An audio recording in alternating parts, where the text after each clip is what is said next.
Welcome to my YouTube channel. सभी को आज के सेशन में बड़ी स्वागत है। और आज का जो सेशन होने वाला है और जो 2026 में एग्ज़ाम देने वाले हैं उनके लिए ये बहुत ही ख़ास होने वाली है। उनके लिए क्या होने वाला, ख़ास होने वाला है। क्या है कि वो लोग जो एग्ज़ाम देंगे उनके लिए बहुत ही महत्वपूर्ण होगा। और जो ये एमसीक्यू जो चल रहा है, यानी एमसीक्यू चल रहा है, ये ऐसे मोस्ट इम्पॉर्टेंट क्वेश्चन है जो एग्ज़ाम के लिए बहुत ही ज़्यादा महत्वपूर्ण है। यानी सीधे प्रश्न जो है यहाँ से एग्ज़ाम में बनेंगे। अभी रात के समय में हमने इस वीडियो को बना रहे हैं, इस वीडियो को डाल रहे हैं और इस वीडियो से आपको बहुत ही ज़्यादा जो होता है बेनिफिट होने वाला है। जो बहुत ज़्यादा आपको इससे क्या होगा, बहुत ही ज़्यादा इससे सपोर्ट मिलेगी और आपको इससे बहुत ज़्यादा क्वेश्चन यहाँ से पूछे जाएंगे। जो भी क्वेश्चन होंगे वो सीधे एग्ज़ाम में यहीं से उठ कर जाएंगे और सीधे एग्ज़ाम में होंगे। ऐसे सारे क्वेश्चन आपको एग्ज़ाम में मिलेंगे जो इस तरह से तैयार इस क्वेश्चन को किया गया है जो एग्ज़ाम के लिए बहुत ही महत्वपूर्ण है। और अभी हम लोग स्टार्ट करेंगे और ये हम लगभग 20 क्वेश्चन के आसपास हम लोग करने की कोशिश करेंगे। ज़्यादा से ज़्यादा अगर करेंगे तो 30 क्वेश्चन, उससे ज़्यादा क्वेश्चन करने की कोशिश नहीं होगा। ज़्यादा क्वेश्चन नहीं, क्योंकि कम क्वेश्चन और ज़्यादा इंपॉर्टेंट। और ये जो क्वेश्चन होगा, हम एक बार फिर से आपको ये बता दें कि ये जो क्वेश्चन होगा वो क्लास 10 के लिए होगा। यानी जो है ये क्लास 10 के लिए होगा। और ये बेस्ड जो होगा वो 26 जो है सेशन जो होगा वो 2026 के लिए होगा। और ये कौन सा ये बिहार बोर्ड के लिए है, ये बिहार बोर्ड वाले के लिए इम्पोर्टेंट है। साथ ही में अगर कहा जाए कि अगर किसी का मीडियम इंग्लिश भी है, अगर किसी का मीडियम जो है इंग्लिश भी है तो उसके लिए भी ये बहुत इम्पोर्टेंट है। अच्छा, ये जो है ये क्लास जो सभी के लिए है, ठीक है, उनके लिए भी, क्योंकि हिंदी तो हिंदी में पढ़ना, हिंदी सेम होता है। और साथ ही इसमें जो है ये क्या है, वो सिर्फ हिंदी का है, यानी क्लास की वर्णिका से है ये। और ये क्या है, जो चैप्टर का नाम है भारत से हम क्या सीखे, भारत से हम क्या सीखे, ये चैप्टर से हम लोग आज डिस्कस करने वाले हैं। लगभग 30 क्वेश्चन आप जो देख रहे हो रेटिंग दिया हुआ है, हम भारत से हम लोग क्या सीखे। और ऐसे क्वेश्चन हम जो क्या है लगभग में हम लोग 20 से 30 प्रश्न करेंगे जो एग्ज़ाम के लिए बहुत ही महत्वपूर्ण होगा। तो चलिए स्टार्ट करते हैं बिना किसी देरी के, बिना किसी वक्त को कमाए हुए। वीडियो को पूरा देखेंगे, बीच में स्किप नहीं करेंगे। और अगर वीडियो अच्छा लगा तो लाइक, सब्सक्राइब और एक दोस्त को शेयर ज़रूर करेंगे। और ये साथ ही भी बहुत ही जल्दी अनाउंसमेंट होने वाली है कि न्यू बैच जो होगा, जो बोर्ड एग्ज़ाम के लिए क्लास 10 के लिए जो न्यू बैच स्टार्ट होने वाला है उसके लिए भी घोषणा बहुत जल्दी करेंगे। साथ ही इसमें अगर आप किसी भी बच्चे को अगर उर्दू भी पढ़ना है तो आप इस चैनल के माध्यम से उर्दू की भी तैयारी आप कर सकते हैं। अगर क्लास 12 में है, क्लास 12 है, आर्ट्स का तैयारी आप हमारे चैनल से माध्यम से कर सकते हैं। प्रतियोगिता परीक्षा अगर है, प्रतियोगिता परीक्षा की तैयारी अगर कर रहे हैं तो उसकी भी तैयारी की घोषणा बहुत ही जल्दी। 2 सब्जेक्ट में है, अगर कोई सब्जेक्ट होगा तो मान के चलिए कि हिस्ट्री से स्टार्ट होगा, अन्यथा जियोग्राफी या फिर इकोनॉमिक्स से स्टार्टअप करने की कोशिश करेंगे। किस चीज़ से घुसना होगा उस चीज़ को हम लोग शेयर जरूर करेंगे आप लोग के सामने इसी चैनल पे। तो सब्सक्राइब करके जरूर रखेंगे, वीडियो को लाइक करेंगे और ज़्यादा से कमेंट जरूर करेंगे, ताकि हमें इस चीज़ की अनुभव हो जाती है कि आपने जो मैं पढ़ा रहा हूँ वो समझ में आ रहा है, और जो समझ में आ रहा है वो आपको एग्ज़ाम के लिए और आप अपने से कितने प्रश्न कर रहे हैं। तो चलिए शुरू करते हैं, स्टार्ट करते हैं। आज हम फर्स्ट क्वेश्चन की तरफ पढ़ेंगे। सबसे जो फर्स्ट क्वेश्चन है, मैक्स मुलर को वेदांतियों का वेदांती किसने कहा था। किसने कहा, मतलब मैक्स मुलर को वेदांतियों का वेदांती किसने कहा था। तो गांधी जी ने, स्वामी विवेकानंद ने, अंबेडकर ने यानी डॉक्टर भीमराव अंबेडकर ने, या ये जो है गुणाकर मूले ने। तो ये 4 ऑप्शन जो आपके सामने दिख रहा है और बोर्ड स्क्रीन पर दिख रहा है वो 4 ऑप्शन। तो इसका जो करेक्ट आंसर होगा, ये करेक्ट आंसर होने वाली है वो स्वामी विवेकानंद ने, यानी B is the correct answer होगा। यानी बी जो होगा इसका करेक्ट आंसर होगा, सही उत्तर जो क्या होगा बी होगा। आप चाहे तो हर एक आंसर को कमेंट बॉक्स में आप दे सकते हैं, आप हर एक आंसर को कमेंट बॉक्स में आप दे सकते हैं। किसी को अगर डाउट हो, अगर किसी को कोई चीज़ के लिए अगर संदेह हो, कुछ समझ में ना आए, तो आप हमें टेलीग्राम पर भी संपर्क कर सकते हैं, फिर या इसके ही कमेंट बॉक्स में आप हमें उस चीज़ की क्वेश्चन उस डाउट को आप लिख कर शेयर करें कि हम ऑफकोर्स उसकी जवाब देने की कोशिश करेंगे। अन्यथा अगर ऐसी अगर संभावना ही नहीं हो पाई तो हम हर एक संडे के दिन हम एक डाउट सेशन चला देंगे, जो हर एक बच्चे के लिए बहुत ही, और साथ में हम ये भी अभी डिस्कस चंद एग्ज़ाम से कुछ दिन पहले हम इसे डिस्कस करने वाले हैं कि एग्ज़ाम में जो है किसी भी प्रश्न के उत्तर देने की क्या तरीका होता है और कैसे लिखने से ज़्यादा हमारे नंबर उड़ जाती है। तो ये रहा, तो इसका जो फर्स्ट क्वेश्चन रहा वो फर्स्ट क्वेश्चन का ये आंसर। अगला दूसरे क्वेश्चन की तरफ पढ़ेंगे। दूसरा क्वेश्चन जो है, दूसरा क्वेश्चन, दारिस नामक सोने के सिक्के से भरा घड़ा किसे मिला था? क्या हुआ? दारिस नामक सोने के सिक्का, एक सोने का सिक्का है जिसका नाम है क्या है? दारिस। क्या है? दारिस नामक जो ये है, ये क्या है? एक सिक्का है। और ये सिक्का किस चीज़ का है? ये सिक्का जो है वो सोना का है। और ये जो है वो किसको मिला था? तो ये मिला था हेकल को और हेकर्स को, वारेन हेस्टिंग्स को, विलियम जोन्स को। तो इसका जो करेक्ट आंसर होगा वो करेक्ट आंसर होगा, कमेंट बॉक्स में अगर इसको पता हो तो देख, नहीं तो हम इसको शो करते हैं। ये जो है वारेन हेस्टिंग को, यानी सी इज़ द करेक्ट आंसर, यानी सी इसका आंसर है सी। तो वारेन हेस्टिंग को क्या हुआ था? यानी वारेन हेस्टिंग को दारिस नामक सोने के सिक्के उन्हें मिले थे। उनसे भरा एक घड़ा था, इससे भरा जो एक घड़ा था ना, वो घड़ा किसको मिला था? वो घड़ा मिला था वारेन हेस्टिंग को। चलिए अगला क्वेश्चन, और अगला तीसरा क्वेश्चन, मेघदूत नामक पुस्तक का अनुवाद मैक्स मुलर किस भाषा में किया था? एक पुस्तक का नाम है, एक पुस्तक जिसका नाम है मेघदूत। मेघदूत ये नामक एक क्या है? ये बुक है, एक पुस्तक है। और ये पुस्तक का जो है जो किया गया है, अनुवाद किया गया है। अनुवाद जो है वो किस भाषा में किया गया है? जो क्या है, किस भाषा में किया गया? तो ग्रीक भाषा में, फिर लैटिन भाषा में, हिंदी भाषा में, जर्मन भाषा में। तो इसका जो करेक्ट आंसर होगा वो करेक्ट आंसर होगा, हम शो करते हैं, वो है D is the correct answer, यानी जर्मन भाषा में। क्या है? डी इज़ करेक्ट आंसर है, जर्मन भाषा में जो इसको क्या है, इसका अनुवाद किया गया था। अगले क्वेश्चन की तरफ बढ़ेंगे, और जो अगला क्वेश्चन है, अगला क्वेश्चन जो है, संस्कृत भाषा और यूरोपियन भाषा का तुलनात्मक व्याख्या किसने किया था? यानी दो भाषा, एक संस्कृत है, एक संस्कृत भाषा है, दूसरा क्या है, प्लस में क्या है, यूरोपियन। यूरोपियन जो है, इन भाषा की जो व्याख्या है कैसा? तुलनात्मक व्याख्या, यानी ये जो है ना, इसने तुलना किसने किया था? तो इसका तुलना इसमें चार ऑप्शन है, चार ऑप्शन में इसका एक आंसर होगा, क्योंकि एक सबसे पहले जो है मैक्स मुलर साहब है, दूसरी है गुनाकर मूले ने, नलिम बिलोचन ने, अमरकांत ने, और ये चार ऑप्शन है, चार ऑप्शन में इसका एक आंसर है। आंसर शो करते हैं, यानी A Max Muller is the correct answer, यानी मैक्स मुलर। हमारी आंसर जो है हम डबल टिक करें इस तरह से तो वही करेक्ट आंसर होगा, क्योंकि जब हम वो सारे ऑप्शन पढ़ रहे हैं तो उसमें इस तरह से हम टिक कर रहे हैं, सही का निशान सब पे दे रहे हैं, क्योंकि वो पढ़ रहे हैं।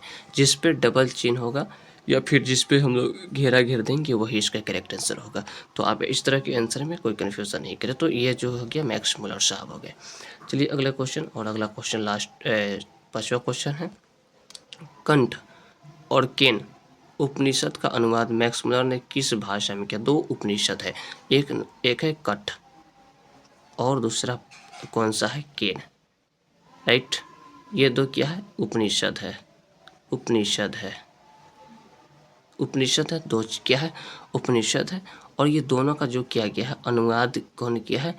अनुवाद है, अनुवाद जो है मैक्स मुलर साहब ने किए। और कौन किए? तो कौन सा भाषा में किए हैं? तो ये चार ऑप्शन है, चार में जैसे पहले ग्रीक भाषा है, फिर जर्मन है, हिंदी है, लैटिन है। तो इसका जो भाषा में जो कौन सी भाषा में किए हैं उसका जो इसका करेक्ट आंसर होगा, तो शो करते हैं इसका आंसर जो क्या है। चलिए इसका आंसर जर्मन भाषा, यानी B is the correct answer, यानी जर्मन भाषा में ये दोनों को, किस भाषा में? जर्मन भाषा में, यानी इसको अनुवाद किया गया। और दो तरह के क्वेश्चन अगर पूछेंगे, दो तरह के क्वेश्चन अगर हो जाएगा, कठ और केन उपनिषद का अनुवाद किसने किया था? तो मैक्स मुलर साहब ने। और किस भाषा से किया गया है? तो वो जर्मन भाषा है, राइट। तो जर्मन भाषा में इसका अनुवाद भी किया गया है। अभी तक लाइक नहीं किया हो तो प्लीज़ लाइक ज़रूर करेंगे, शेयर करेंगे, एक दोस्तों के पास शेयर करेंगे ताकि उनकी भी भलाई हो सके। और एक शेयर से मेरी भी बहुत ही मदद हो पाती। और आप लोग लाइक नहीं करते, कमेंट भी नहीं करते, तो प्लीज़ कोशिश करें कि कमेंट करें, क्योंकि मैं तो कॉमेडी नहीं कर सकता, और जो हकीकत है कि मैं वो आप तक पहुंचाने की कोशिश करेंगे जो एग्ज़ाम के लिए इम्पोर्टेंट है, और वो चीज़ की जानकारी आपको देने की कोशिश करेंगे जो ये जानकारी आप तक नहीं पहुंच पाई, यानी संपूर्ण आपके सब्जेक्ट की जानकारी जब हम स्टार्ट करेंगे, हमारी जब क्लासेस चलेगी, उस सारी क्लासेस को हमारा एक लक्ष्य है कि हम सारे उन तमाम मेरे दोस्त को, वो तमाम मेरे प्यारे भाई को जो एग्ज़ाम की किसी भी बोर्ड की तैयारी कर रहे हैं या फिर किसी प्रतियोगिता परीक्षा की यानी कॉम्पिटिटिव एग्ज़ाम की तैयारी कर रहे हैं, उन तक एकदम एक संपूर्ण जानकारी बने, एक सब्जेक्ट की अच्छी समझ बन सके, और वो आगे अपने आप में ऐसा महसूस कर पाए कि हमने कुछ पढ़ा तो कुछ मुझे समझ में आ रहा है। इस तरह से हमारी लक्ष्य यानी हमारी मेहनत और आपकी सफलता की ये हमारी ये जो है, तो आपको ये सिर्फ इतनी है कि मुझे सपोर्ट करे और मुझे सपोर्ट करे ताकि मैं इससे भी बेहतर ढंग पे और मैं आऊँ और आपको ज़्यादातर मैं हेल्प कर पाऊँ। तो इस तरह से आप ज़रूर सब्सक्राइब करेंगे, वीडियो को लाइक करेंगे और ज़्यादा से ज़्यादा शेयर करें, कमेंट करके भी ज़रूर बताएंगे। अगला क्वेश्चन जो है, लिपजिंग विश्वविद्यालय में मैक्स मुलर ने किस भाषा का अध्ययन किया था? एक जो है क्या है, विश्वविद्यालय है जिसका नाम है लिपजिंग। ये क्या है? कॉलेज है, एक कॉलेज है, राइट, एक कॉलेज है। और इन्होंने जो मैक्स मुलर साहब है वो किस भाषा में अपनी अध्ययन किया था? भाषा क्या है? अध्ययन का। तो भाषा जो है इनकी अध्ययन का, वो हिंदी का है या जर्मन का है या संस्कृत का है या उर्दू का है? तो ये चार तो ये भाषा जो है क्या है, वो संस्कृत का है, यानी सी इज़ द करेक्ट आंसर है। इन्होंने लिपजिंग विश्वविद्यालय में मैक्स मुलर साहब ने किस सब्जेक्ट में, तो वो संस्कृत की सब्जेक्ट में उन्होंने क्या किया था? अध्ययन किया था। अगले क्वेश्चन की तरफ रहेंगे। भाई मैं जहाँ से हूँ वहाँ बहुत ठंडा है, आप लोग कहाँ से हैं और वहाँ ठंडी कैसी है? आप लोग कमेंट करके ज़रूर बताएंगे ताकि इस ठंडा से आपको सब, और यही समय है जहाँ पर इस टाइम में सभी बच्चे को पढ़ाई करने की आवश्यकता होती है, क्योंकि यही ऐसे टाइम है अभी फ़िलहाल कि यहाँ 8 बज रहे हैं और लगभग में जो ठंडा है वो जो टेम्परेचर जो ठीक ठाक है, फिर लेकिन जो है ठंडा कुछ ज़्यादा है। चलिए अगले क्वेश्चन की तरफ बढ़ेंगे। अगला क्वेश्चन है बहुत ही मोस्ट इम्पोर्टेंट, या इसको VVI बोल लें। ऐसे क्वेश्चन जो है एग्ज़ाम में बहुत ही ज़्यादा कन्फ्यूज़न करने के लिए एग्जामिनर क्या करते हैं, छाप देते हैं। तो ये है मैक्स मुलर साहब की मृत्यु कब हुई? इनकी जो है मृत्यु कब हुई थी? किनकी? मैक्स मुलर साहब की जो है उनकी मृत्यु कब हो गई? तो 16 अक्टूबर 1901 में, 20 अक्टूबर 1901 में, या फिर 24 अक्टूबर 1900 में, या फिर 28 अक्टूबर 1900 में। अब देखिए ये कन्फ्यूज़न का है कि दोनों अक्टूबर है, राइट, दोनों 1901 है, ये चारों अक्टूबर है, और 2 में 1901 और ये 1900 और 1900, ये बड़ी कन्फ्यूज़न का है। तो चलिए इसका हम जो आंसर है इसका आंसर शो करते हैं, 28 अक्टूबर 1901, यानी D is the correct answer इसका है। चलिए अगले क्वेश्चन की तरफ रहेंगे और आज का अगला क्वेश्चन है जो है हम 10वां क्वेश्चन की तरफ, पारसियों के धर्म का नाम क्या है? धर्म का नाम है, जो पारसी लोग होते हैं यानी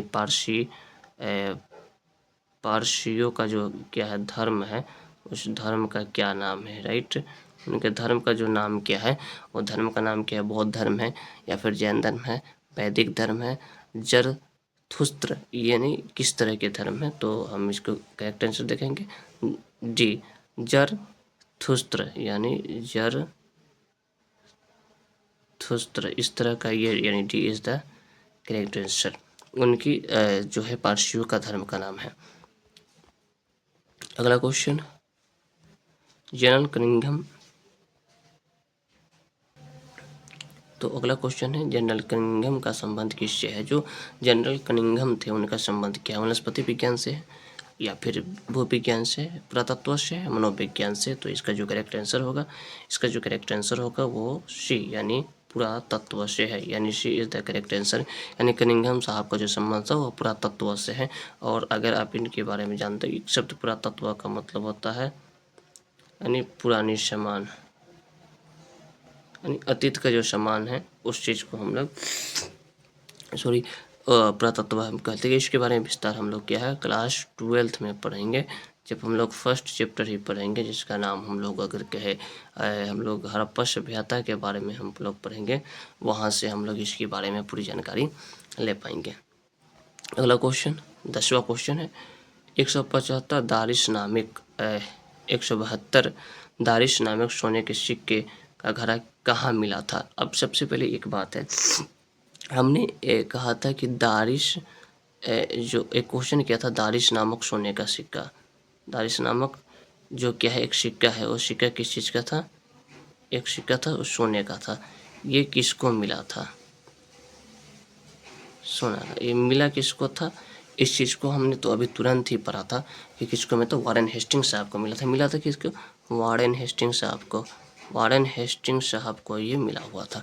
और लेकिन ये घड़ा जो कहाँ मिला, मिला कहाँ, कहाँ मिला, तो ये जो है एक क्वेश्चन दूसरी क्वेश्चन है। ये दो तरह के क्वेश्चन, ये किसको मिला, वारेन हेस्टिंग्स को मिला था, और कहाँ मिला था, तो ये 4 ऑप्शन में से है। दिल्ली में मिला था, गांधीनगर में मिला था, वाराणसी में मिला था, या श्रीनगर में मिला था। तो इस तरह के जो क्वेश्चन है ना बहुत ही ज़्यादा इंपॉर्टेंट, जो एग्जाम के लिए बहुत ही महत्वपूर्ण होने वाले हैं। और ठीक है, तो इसका जो आंसर हम लोग आंसर खोजते हैं और आंसर शो करते हैं वाराणसी में, यानी सी is the correct answer.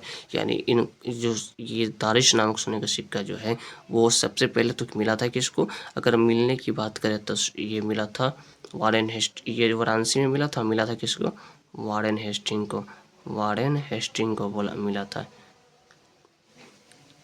Hastings साहब को मिला हुआ था। ये मिला हुआ था कहाँ से, दारिश नामक सोने के सिक्का जो है वो किन को मिला था, वारेन हेस्टिंग्स साहब को। और कहाँ से मिला था, वाराणसी से मिला था। तो अब अगले क्वेश्चन 10 क्वेश्चन हो गया भाई मेरे। जो अभी तक लाइक नहीं किए हैं लाइक करेंगे, जो अभी तक शेयर नहीं किए वो शेयर करेंगे, और सब्सक्राइब अगर नहीं किए हैं तो प्लीज़ मेरे दोस्त सब्सक्राइब करेंगे, क्योंकि आपके लिए इतनी रात तो कुछ ज़्यादा नहीं, फिर भी मैंने मेहनत कर रहा हूँ, तो फिर थोड़ा सा नहीं कुछ मेहनत की फल मिलना चाहिए, तो सब लाइक ज़रूर करेंगे। महारानी विक्टोरिया ने नाइट की उपाधि प्रदान की थी, जो मैं महारानी विक्टोरिया ने नाइट की उपाधि, ये थी क्या, नाइट की उपाधि, जो नाइट की उपाधि है, नाइट की उपाधि जो प्रदान की थी किसको, मैक्स मुलर साहब को, अमरकांत साहब को, बिरजू महाराज को, या अशोक वाजपेयी को। तो इसका जो करेक्ट आंसर है, इसका जो करेक्ट आंसर होगा वो करेक्ट आंसर होगा मैक्स मुलर साहब को, यानी मैक्स मुलर साहब A is the correct answer. यानी मैक्स मुलर साहब को क्या किया गया था, नाइट की उपाधि दी गई थी। अगली क्वेश्चन जो है, नालंदा विश्वविद्यालय कहाँ पर स्थित है। और ये सबसे पहली बात, जो लोग अगर बिहार से होंगे उनको इस चीज़ को पता होगा कि नालंदा कहाँ है। और बिहार के कैसे नहीं होगा, क्योंकि हम लोग स्पेशल बिहार बॉडी पढ़ रहे हैं।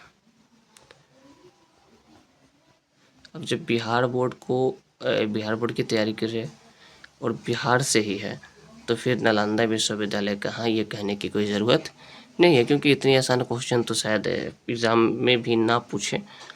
ऐसी क्वेश्चन नहीं पूछना चाहिए। अगर ऐसा क्वेश्चन पूछ रहा है तो फिर तो ये सोने पे सुहागा है, यानी 1 नंबर तो यू ऐसे रखेगा। नालंदा विश्वविद्यालय जो है कहाँ है, बिहार में। अगले क्वेश्चन और 13वां क्वेश्चन है, नृवंश विद्या का संबंध जो है वो किससे है। नृवंश जो है वो एक विद्या का संबंध किससे है, वनस्पति विज्ञान से, प्राणी विज्ञान से, मानव विज्ञान से, या अंतरिक्ष विज्ञान से। तो इसका जो करेक्ट आंसर होगा वह है मानव विज्ञान से, यानी सी इज़ द करेक्ट आंसर। मानव विज्ञान से नृवंश विद्या का संबंध है। अगला क्वेश्चन, और आज का अगला क्वेश्चन है, दारिश क्या है। दारिश भाई बार बार आ रहा है, अब इसको तो मैं कहूँगा कमेंट बॉक्स में ही बताए। दारिश व्हाट, क्या है दारिश, चांदी के प्राचीन कालीन सिक्का, सोने का प्राचीन कालीन सिक्का, देवता, एक धर्म। तो भाई मेरे ये है सोने का सिक्का, और ये मिला था वारेन हेस्टिंग्स साहब को, और ये कहाँ से मिला था, वाराणसी से मिला था। ये सारी भाई मेरे ये तो यही क्वेश्चन बार बार पूछ रहा है। इसका मतलब इस चैप्टर से एक क्वेश्चन इसमें से यही होगा, या तो सोने ये दारिश किया है, या तो फिर दारिश का सोने का सिक्का किसको मिला, या फिर ये कहाँ से मिला। एक क्वेश्चन तो पक्का, 1 क्वेश्चन जो है एग्जाम में ये पक्का है, राइट। ऐसे ऐसे क्वेश्चन जब रिपीट होता है ना तो फिर एग्ज़ाम के लिए ये डर बन जाता है। और ये 5वां क्वेश्चन अभी मैक्स मुलर साहब की जन्म जो हुआ था कहाँ हुआ, अभी हम लोग ने मृत्यु पढ़े थे और मृत्यु जो हुआ था 28 अक्टूबर 1900 यानी 1900 में हुआ था। अब इनकी हम लोग क्या पढ़ रहे हैं, जन्म पढ़ रहे हैं, वो जन्म जो कब हुआ था। तो इसको शो करते हैं 6 दिसंबर 6 दिसंबर 1823 6 दिसंबर 1823 यानी डे 6 दिसंबर 1823 को हुआ था, राइट। अगला क्वेश्चन 16वां क्वेश्चन है, प्लेटो का संबंध किस देश से है। प्लेटो का संबंध किस देश से, इटली से, स्पेन से, भारत से, यूनान से। तो इसका जो करेक्ट आंसर होगा यूनान से, यानी D is the correct answer होगा इसका, यूनान से, राइट। अगले क्वेश्चन की तरफ बढ़ेंगे। अगला क्वेश्चन जो है, भारत से हम क्या सीखे, रचनाकार कौन है। जो है भारत से हम क्या सीखे, उसके रचनाकार कौन है, उसके लेखक कौन है, जो क्या है ये चैप्टर्स के लेखक हो। तो ये भी मोस्ट इम्पोर्टेंट क्वेश्चन जो एग्जाम के लिए। तो विवेकानंद साहब, मैक्स मुलर साहब, रविंद्रनाथ ठाकुर, दयानंद सरस्वती, ये दोनों कोई नहीं है। अभी दोनों में से हम लोग देखेंगे दोनों में से कौन है। मैक्स मुलर साहब, यानी B is the correct answer, यानी मैक्स मुलर साहब इसका जो क्या है आंसर है। 18वां क्वेश्चन, और हम लोग अब समाप्ति कर पाएंगे। हम लोग कुल 20 क्वेश्चन ही करने की कोशिश करेंगे, उससे ज़्यादा नहीं। शाहनामा का रचनाकाल कौन है, रचनाकाल कौन है। 7वीं 18 जो इसे शाहनामा, जो एक शाहनामा ये कब लिखा गया था, किस काल में, यानी हम लोग कहे काल का नाम, यानी हम एक तरह से बोले तो समय का नाम हम बोले, कौन सा समय में, 7वीं 8वीं सदी में, 10वीं 11वीं, 14वीं 5वीं, 5वीं 6वीं, चौथी 5वीं या 5वीं 6वीं, इस तरह की जो है। तो इसका जो करेक्ट आंसर होगा वो बी 10वीं 11वीं, राइट। 19वां क्वेश्चन, और ये है, संस्कृत का अग्नि शब्द लैटिन के किस रूप से मिलता है। यानी जो एक शब्द है जो है संस्कृत का एक शब्द है जिसका नाम है अग्नि। इसका जो है वो कौन सा भाषा का, लैटिन भाषा का किस रूप में ये देखने को मिलता है। तो अग्निश का, इंग्निश का और ओग्निश का। तो इसका जो करेक्ट आंसर है इग्निश है, यानी सी इज़ द करेक्ट आंसर। और आज का लास्ट और आखिरी क्वेश्चन है, 20वां क्वेश्चन है, और ये क्वेश्चन है हरकस थे, वनस्पति विज्ञान थे, या फिर भूगर्भ शास्त्री, या प्राणी वैज्ञानिक, या पुरातत्वविद थे। और ये क्या थे, तो इसका जो करेक्ट आंसर वनस्पति वैज्ञानिक, यानी A is the correct answer इसका ये है। तो ये बिल्कुल हमारे 20 क्वेश्चन रहा। 20 क्वेश्चन जो है एग्ज़ाम के लिए बहुत ही महत्वपूर्ण रहा। अगर आपको समझ में आया तो लाइक, सब्सक्राइब और वीडियो को एक दोस्त के पास शेयर करेंगे ताकि वो लोग भी इसका लाभ उठा पाए और हमें भी उससे कुछ बेनिफिट हो सके। और आप सब्सक्राइब तो ज़रूर करेंगे ताकि हमारे जो हम मेहनत कर रहे हैं उसका भी मेहनत फल साथ में मिल जाए। साथ ही हम बता रहे हैं कि अगर हर सब्जेक्ट की MCQ, हर सब्जेक्ट की MCQ क्वेश्चन मिलेंगे जो एग्ज़ाम के लिए 2026 के बोर्ड एग्ज़ाम के लिए बहुत ही महत्वपूर्ण हो जाएंगे। तब तक ले आप पढ़ाई करें, फिर मिलते हैं हम नेक्स्ट वीडियो के साथ। तब तक ले आप बहुत ही स्वस्थ रहे, सुख अच्छे रहे, पढ़ाई करें, एकदम बढ़िया से करें, एग्ज़ाम में गिरता उड़ा देना है, ठीक है। मिलते हैं, जय हिंद, जय भारत।